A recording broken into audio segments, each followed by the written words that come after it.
tayo? Aba, nandito tayo sa MOA. Ano ginagawa natin dito? Aba, sabi ko nga sa'yo, Bokyo, tayo ay nagdiriwang ng araw ng kalayaan. Okay. At bilang estudyante, kailangan alam mo ang kalayaan ng araw ng kalayaan. Siyempre. Okay.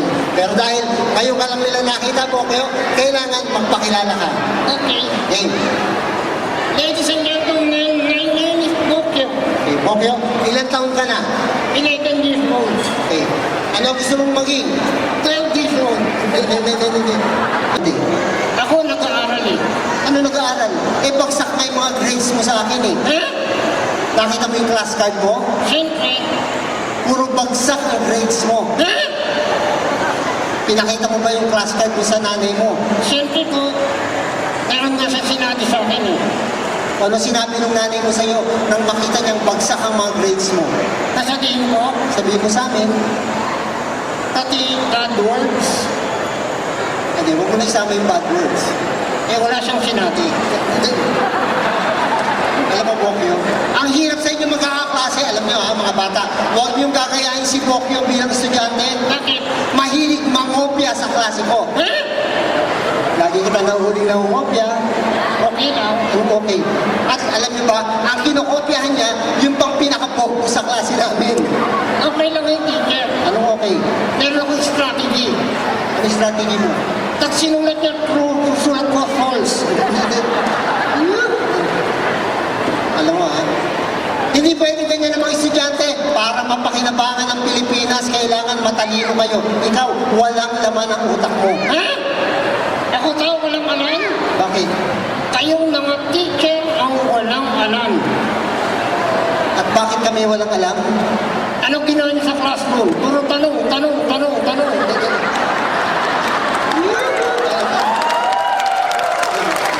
Kaya ko kayo tinatanong para kayo ay matuto. Ha? Kaya ikaw ha, hindi ka pumapasok sa eskwelahan natin. Teacher, ayoko na nag-aral. Ayoko na sa eskwelahan natin. Bakit? Eh kasi ang taas ng tuition fee. Ano taas ng tuition fee? Alam mo, Bokyo, ganyan talaga. Lahat ngayon tumataas ng presyo. Eh kaya nga, eh dapat sa classroom, pinagdadayag mo kami. Pinagbabayad ko kayo sa classroom. Siyempre, Ano sabi ko? pay attention. Alam mo, Bokyo, kung meron akong pinagbibili sa inyo, ang sabi ko sa inyo, lahat kayong estudyante kailangan bumili ng class picture. Ano yun? Class picture, ito yung litrato nyo, magkakaklase, magkakatabi kayo. Tapos akong teacher nyo, nandun ako sa gitna. Kailangan bumili kayo nun. Bakit? Ba, importante may class picture kasi pag malaki na kayo, titingin sa class picture nyo ng elementary, sabihin nyo, uy, si Bokyo, engineer na to ah. O ano? Diba? Oh, itong si Ellen, nurse na to ah. O ano? Uy, si Teacher Oni, tatay na to ah. Ako, niloloko mo ha. Pag ganyan ka lang ganyan, Bokyo, lalo kitang ibabagsak. Ha? Babagsak kita lalo. Eh, teacher, Ha? give me a chance, please. Yan, bigay ka ng chance. Sige na, teacher. O sige, sige. Bibigyan kita ng isang chance ha. Total araw ng kalayaan ngayon. Pagbibigyan kita. Okay. Meron ako mga itatanong sa'yo, Bokyo. Pag nasagot mo, ipapasa kita. Ganun lang, teacher. Ganun lang. Sisiw yan, teacher, sisiw. Pupuno ka sisiw. Sige ha. Tignan natin ha, mga bata. Huwag mo tuturuan to ha. Okay. History! History. Yan, total araw ng kalayaan ngayon. Importante, may alam ka sa kasaysayan natin. Nangani. Sige, tignan natin. Anong significant event ang nangyari sa Pilipinas, Bokyo, noong 1861? 1861. Ano? 1861. Ano nga? Tinanganak si Jose Rizal. Yan, okay, 1861. Eh, noong 1864, 3 years old na si Jose Rizal.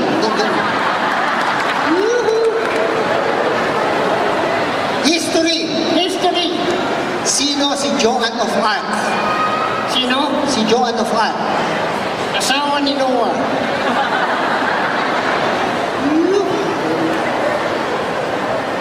Ibang subject naman, nasa na ako. Magpunta tayo sa science. Science. Pag-usapan natin ng mga hayop. Mga hayop, okay. Bigyan mo ka ng halimbawa ng isang hayop na merong 2 paa. Chicken. 4 ang paa. 2 chicken.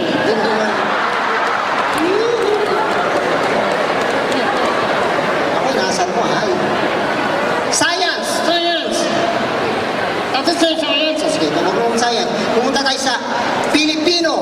Filipino. Aba, dapat. Araw ng kalayaan, pinag-uusapan natin ang Pilipinas. Dapat magaling ka sa Pilipino. Nagaling po ako. Sige, tingnan natin. Alam mo bang past tense, present tense, future tense? Alam ko. Tingnan natin, ha? Ang salitang ugat, pokyo, ay laba. Okay. Ano ang past tense ng laba? Naglaga. Present tense. Naglalaga. Future tense. Nagsasantay. Ano? Nilulong. English. English. Kaya, dapat pronunciation, magaling ka. Hindi porke mga Pilipino tayo, kalilimutan natin ng English, puro tayo Tagalog. Kailangan magaling din tayo sa English. Nagaling po ako. Okay, pronunciation. Meron ako sasabing phrase sa'yo, sabi mo kung tama o mali ang pronunciation ko. Okay. Ito na, makinig ka ha. Juicy fruit. Nani. Yan. Nali ang juicy fruit. Okay, anong tamang pronunciation? Juicy fruit. Ano ba? Ubusan na tayo ng subject ha. Mathematics. Yan, teacher. Yan ako nagaling. Magaling ka sa mata. Siyempre. Tingnan natin ha. 1 apple plus 1 apple. Teacher. Pwede orange na lang. Mahina ako sa apple eh. Ang dali-dali lang. Fractions ha, fractions. Okay. Dapat magaling ka sa fractions. Nagaling po ako. Okay, tingnan natin ha. Isang bond paper. Ano tawag dyan? One whole. Tama. Hinati ko. One half. Hinati ko ba? One third. Okay. Hinati ko ba? One eighth. 1/16. Wala pa eh. Ganon din yun eh. Hahatiin mo din eh. Sige, hinati ko. 1/16. Okay. Hinati ko ba? 1/32. Hinati ko ba?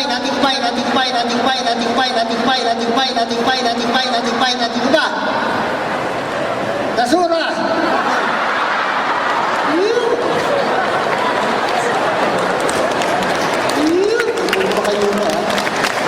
Wala pa sinasagot na mathematics. Mathematics. Okay. Problem solving. Ano yun talaga? Hindi talaga. Problem solving. Ganito ha. Madali lang to ha. Huwag niyo tuturuan mga bata. Okay. Okay. Ang tatay mo galing sa trabaho. Walang trabaho tatay ko eh. Kunyari lang. Okay. Galing sa trabaho, tatay mo uuwi ng bahay, may dalang 1,000 pesos. 1,000. Pinakita niya sa nanay mo 1,000, hinatian niya ang nanay mo. Magkano pera ng nanay mo? 1,000. Ano 1,000? Dalangan tatay mo 1,000, uuwi ng bahay, pinakita sa nanay mo 1,000, hinatian niya ang nanay mo. Magkano pera ng nanay mo? 1,000. Ano 1,000? Hindi mo alam talaga lesson natin, ano? Hindi na talaga alam ugali ng nanay ko, no? Alam mo, naubusan na tayo ng subject, ha? Ito na lang. Araling panlipunan, social studies. Okay. Pag-usapan natin ang tungkol sa pamilya. Okay. Pamilya mo. Okay. Pag makulit ang bata katulad mo, Bokyo, sino ang dapat pumalo sa'yo? Nanay mo, tatay mo. Tatay ko. Bakit? Kasi nasa Saudi Arabia siya. Maraming salamat. Ako po si Oni. Thank you so much for your time and enjoy.